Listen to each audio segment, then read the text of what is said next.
Ջան, թողնելով մի կողմ գրքային սահմանումները, արի քննարկենք ղեկավարների ամենատարածված տեսակները, որոնք մենք հանդիպում ենք։ Շուշչյան, ճիշտ ես, գրքային սահմանումներով այս պահին ինտերնետը ողողված է, ընդ որում AI-ն էլ ցանկացած հարցում անելու դեպքում բազմաթիվ տարբերակներ կներկայացնի։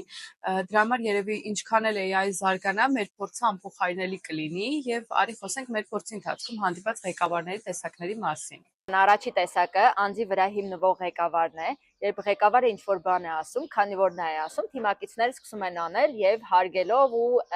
մեծ էնտուզիազմով նրան հետևել։ Դա ես համեմատում եմ լիդերականության ոճերի խարիզմատիկ լիդերի հետ։ Ինձ համար էլի առանձնացնեմ 3 ուղղության վրա կենտրոնացող ղեկավարներին։ Առաջինը դրանք մարդիկ են, երկրորդը պրոցեսները եւ երրորդը դա արդյունքը։ Մարդկանց վրա կենտրոնացող ղեկավարները մտածում են միայն կոլեկտիվում մարդկանց ապահովության զգացումի ապահովման ուղղությամբ, կոմֆորտի պահպանման ուղղությամբ, դրական միջավայրի ստեղծման, անձնական աճի եւ այլնի մասին։ Պրոցեսների վրա կենտրոնացող ղեկավարները անտեսում են մարդկանց էմոցիոնալ ֆոնը, աշխատակիցների բարօրությունը եւ այլն, փորձում են ապահովել միայն պրոցեսի հաջորդական քայլերի պահպանումը։ Եվ երրորդը արդյունքի վրա կենտրոնացող ղեկավարները, երբ որ իրենց համար միայն կարևոր է արդյունքը, պլանը եւ դրա իրականացումը։ Ջան, մյուս տեսակը դա իրեն լավ ձևացնող ղեկավարն է, եւ ցանկանում է այնպես անել, որ իրեն բոլորը սիրեն, շատ հաճախ քծնում է եւ փորձում է թիմակիցների ոչ մի պահանջը կամ առաջարկը ոչ չասել։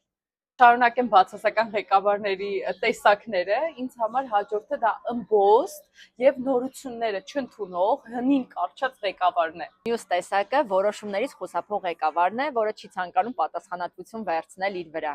Շուշ, կան ղեկավարներ, որոնք սիրում են ինտրիգներ ստեղծել, երբեմն գիտակցաբար, երբեմն անգիտակցաբար։ Մյուս տեսակը ամեն հարցով օգնող, թիկունքին կանգնող ղեկավարն է։ Մի փոքր հումորային, ծախսերը միշտ կրճատող ղեկավարը։ Մյուս տեսակը միշտ ակտուալ միկրոմենեջերը։ Մի տեսակ էլ քննարկենք, երբ սիրում է հանձնարարությունները վերջի րոպեին տալ, սեղմ ժամկետներ շատ սահմանել, իսկ իր ունեցած կարևոր ինֆորմացիան ամենավերջում թեթև մատուցել։